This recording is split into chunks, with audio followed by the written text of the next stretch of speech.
Hello everyone, and welcome back to the channel. JC here with another video on Action Taimanin. Today we're gonna check the developer notes 2024. But before we start, don't forget to leave a like, share, and subscribe if you enjoy the content. Also, I just made a video about how stats works in the game, so maybe you should check that. It's pretty good. So, without further ado, let us see what the developer notes bring. So, last time, the developers' notes were a list of things that they planned to implement into the game, and they delivered.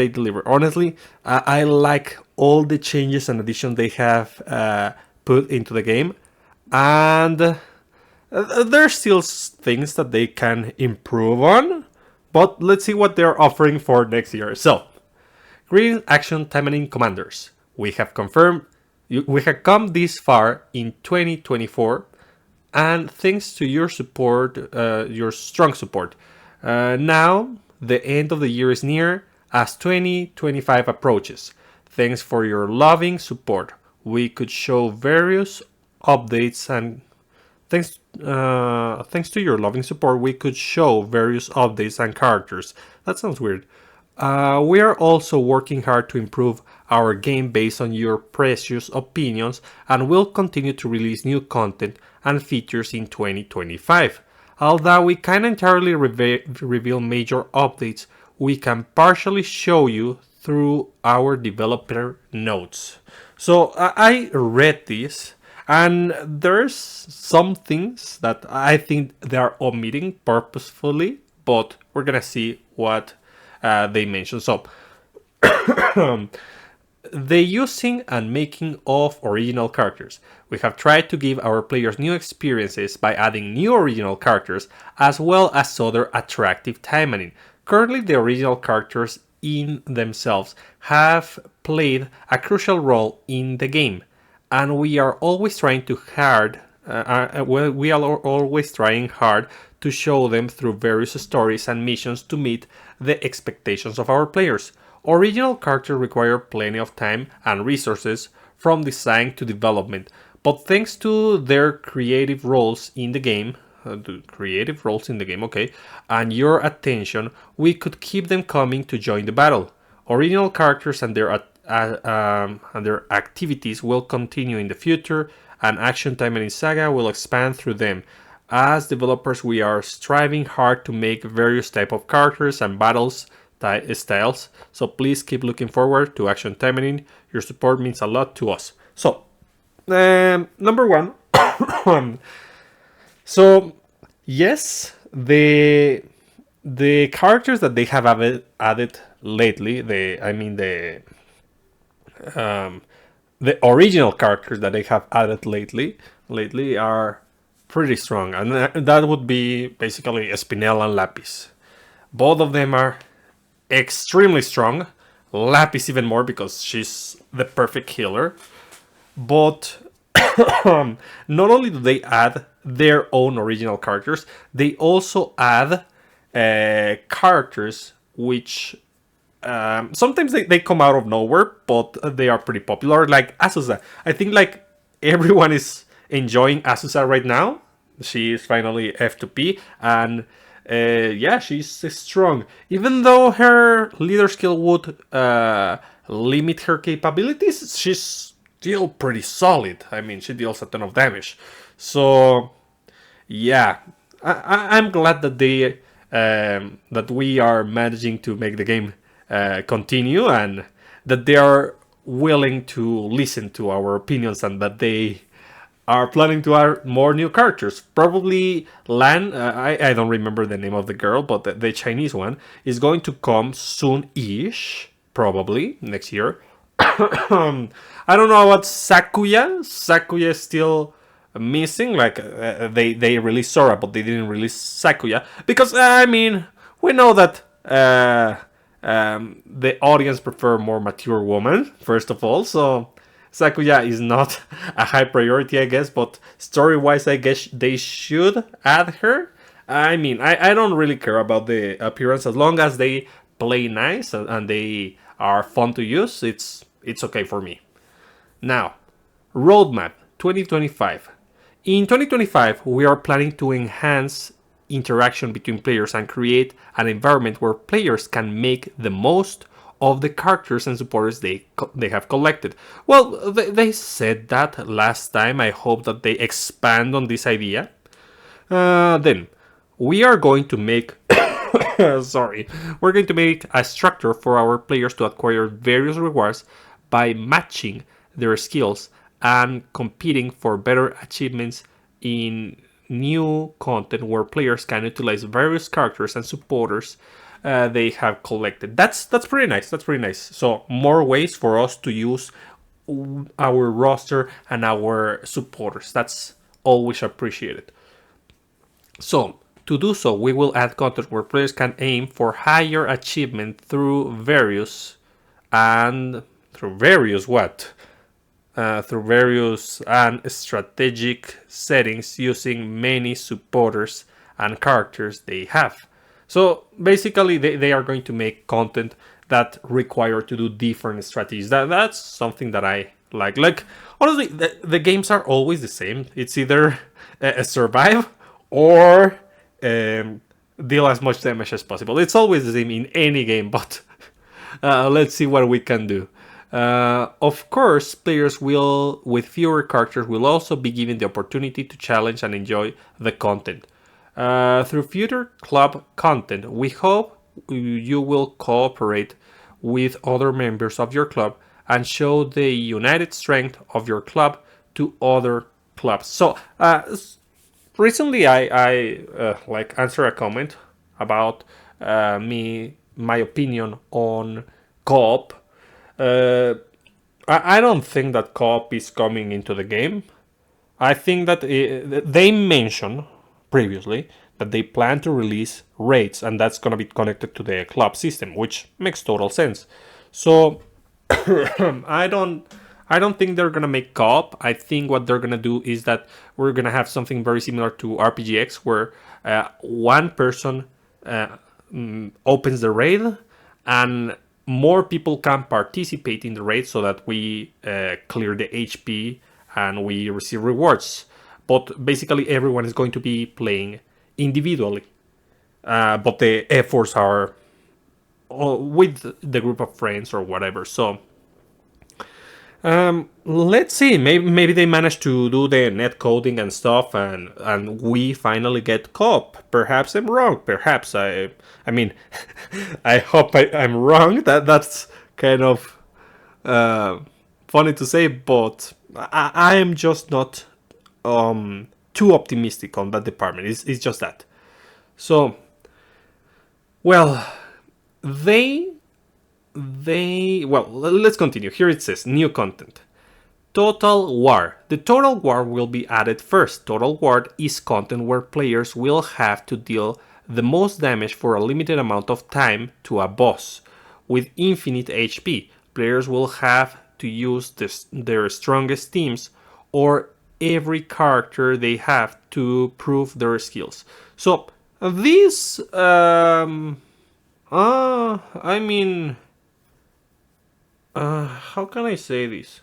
This is basically, while it is a little bit fun, I guess, there's bad things about this particular system. Mainly the fact that the whales are going to win always in the competition. Who exactly are you competing with? Only your club members? I mean, there's problem with this premise. I like the idea. It is pretty good. And in my opinion, they should give rewards depending on certain... if you achieve X amount of damage, you should get X reward. And if you continue to surpass the previous damage, you get more and more and more rewards. That would be nice, but it's gonna require a good amount of limited supporters from players. I mean, for F2Ps, do not disregard the F2P supporters. Most, like a ton of strong F2P supporters, a lot of the strongest supporters in the game are F2P. That's what I wanted to say. So For example, Susune is one of the strongest supporters in the game. Also, Arabelle is another one of the strongest in the game. Yeah, it is possible to do F2P, this for sure, but even so, I wonder how they are going to implement this. I wonder. Um, then, story archive mode. Past events that weren't easy to play, even as repeated events are scheduled to be released. Through this new system, players will be able to experience past stories and battle and obtain event supporters and weapons as reward. Yes! Yes! The only thing that I would like to know is how they're going to give these supporters. Is every account going to be able to get 5 copies of the supporter? Is there going to be a limitation? If I already have the supporter, can I not reclaim it? I hope I can, because I need duplicates of certain F2P supporters. Will we be able to get even more copies, more than 5 copies, if we want to have duplicates? I wonder what they're going to do. I hope that they do something good with this system. I don't know, but I hope it is F2P friendly. Now, more club content. New content that you can participate with the club members will be added, cooperate with them, and compare the results to other clubs. Other than getting points for our clubs, I am sure they're going to add the rates. This is going to be the content that they mentioned. They said it previously. I don't know why they are not advertising it right now. But definitely they are adding rates. That's one thing. I don't know if they're going to add something else. It would be nice, I guess, but we'll have to wait and see.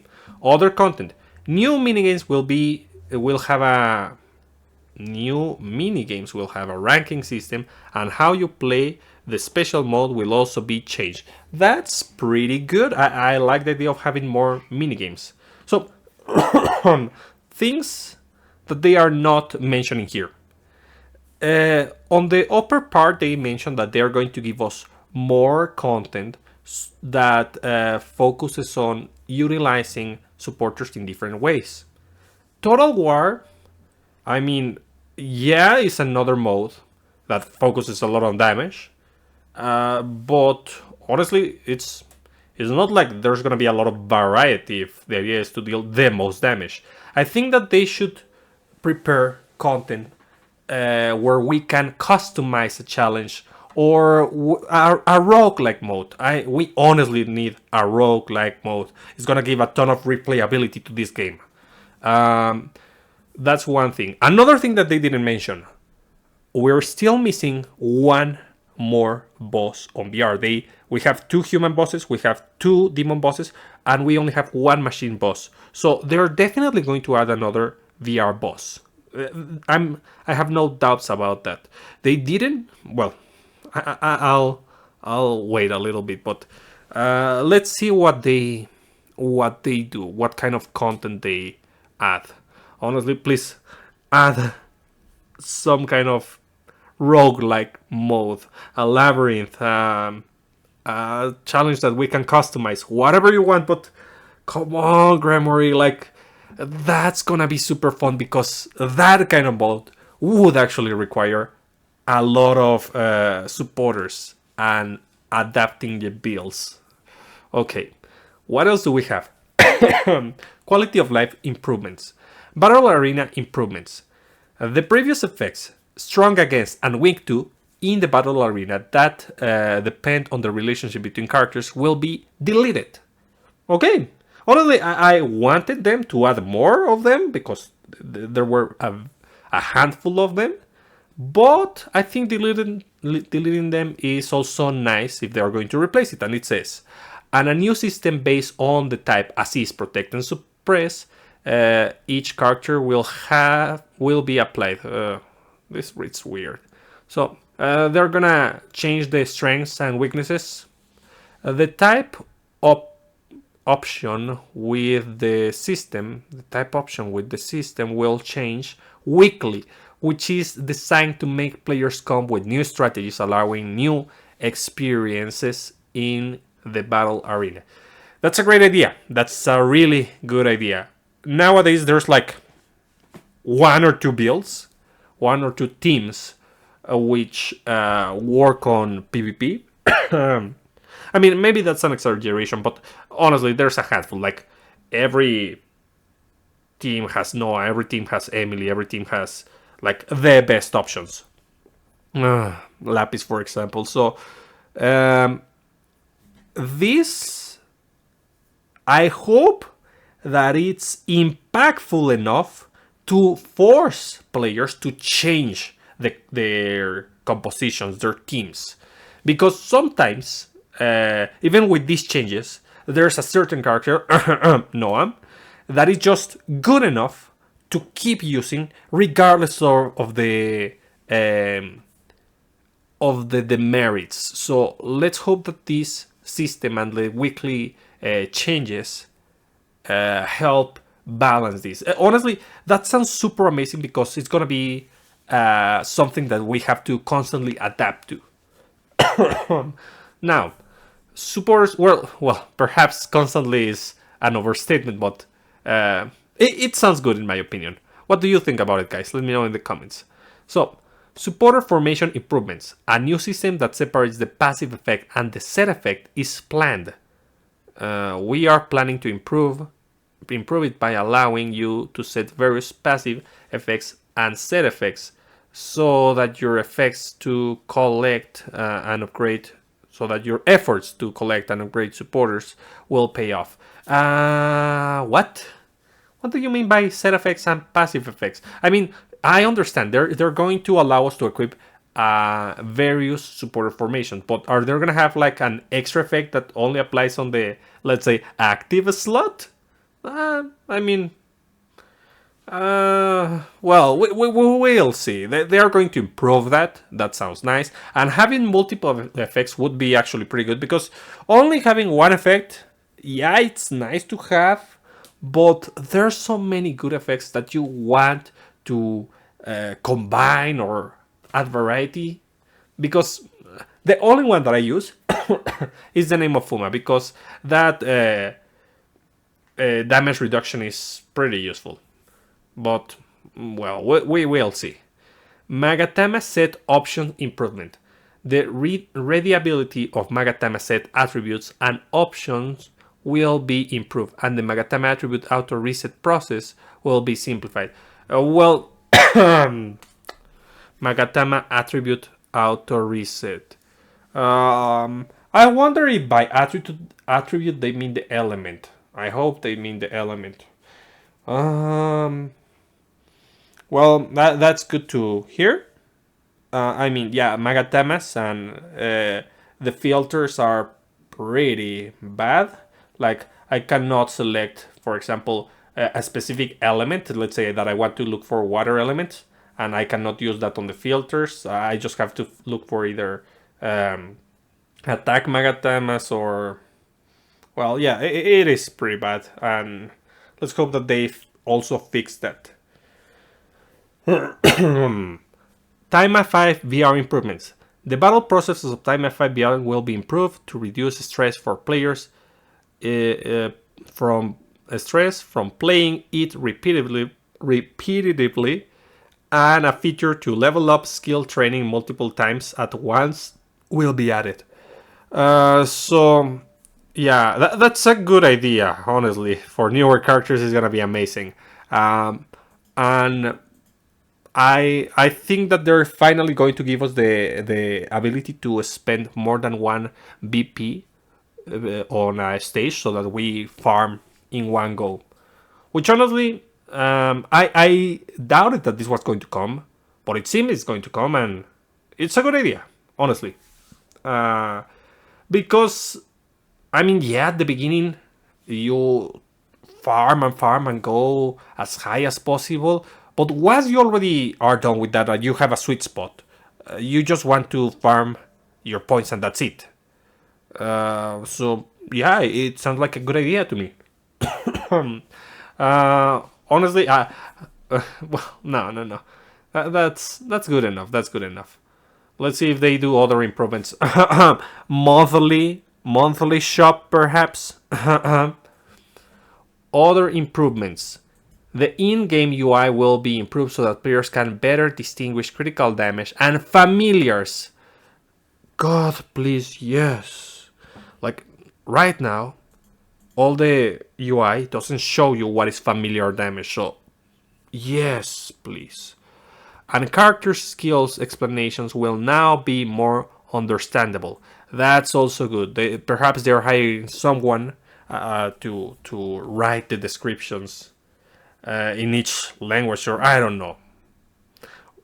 We are working on a plan to let players use the golden gacha faster and more conveniently than before. That's also pretty good. Like, it's a shame that there's few things to take from the golden gacha. As in, the golden gacha, what it really offers is magatamas for leveling up magatamas, wood weapons so that you farm cutting fluid, and gifts. Yeah, the presents. So the Doki Doki presents. That's the only important thing that we have on Gold Gacha. It's nice if we can grab more things in one go, but I still think that maybe they should add more things to the Golden Gacha. Like, I don't know what they could add, but what do you think they should add to the Golden Gacha? Let me know in the comments. So, as we conclude, we are truly grateful for all our players for their continuous love and support, and it has been a meaningful year for us developers. Thanks to you, Action Taimanin will continue to strive to improve based on your feedback. Keep staying contact with us in 2025. Okay. Yeah. Honestly, this doesn't feel like a lot. Some of these things are really important and really meaningful, like the story archive. The club content we will have to see, but I guess they mean raids, and that's also pretty good. More minigames, that's something like people have been asking for a while. Like, a lot of people want more modes and minigames, and that's kind of nice. Let's hope that they give more gems. Honestly, it feels terrible to do this minigame and just receive 3 gems. Like, you can get, honestly, it's gonna be 9 a day rather than 12. Technically you can 12, but nobody's gonna sleep less than 4 hours just to grab the 12 gems. So yeah, I don't know. And Total War, I am not exactly pleased with this because it doesn't actually match what they say here, that they want to do variety with, incentivize using different supporters, weapons, skills, and whatever. Total War is not going to do that. It's going to focus on damage, and there's going to be a handful of strategies. Well, I say a handful. There's going to be a lot of different ways to do that, but to deal the highest scores, to deal the most damage, it's only going to be with specific supporters and specific skills, specific characters, specific weapons. So yeah, let's hope that they consider what we have said about a roguelike mode. What do you think, guys? Do you want to see a roguelike mode? Something where you can craft maybe your challenge? I would love to have a mode where we are able to say, I want this specific demerit and this and this and this. For example, let's imagine that I lock my ulti. I don't use specific characters of set trait or color. And then I put as many restrictions as possible. Even I reduce my skill damage, but I only focus on weapon active. And I do a build for weapon active damage, and those specific things, the particle charge and the weapon active damage, I don't put the merge to that, and I just do something pretty fun and I deal with the enemy just with weapon active, and then I get a ton of rewards because I put a ton of restrictions on everything else. That would be amazing. A labyrinth mode would be amazing. A roguelike mode would be amazing. I don't know, guys. Let me know in the comments what kind of things you expect from next year. What kind of things you think they mean by, for example, more club content. And, well, that's kind of it, guys. Let's see what they do. I think that most of the things they mention and they are planning to implement are pretty good. I'm just a little bit worried about the extra content they are going to add. Let's hope. I want to see that VR boss, that machine VR boss. I want to see those raids. I want to see how fun is Total War and how we compete with each other. But, well, let me know in the comments what you think, and I'll be seeing you next time. Bye!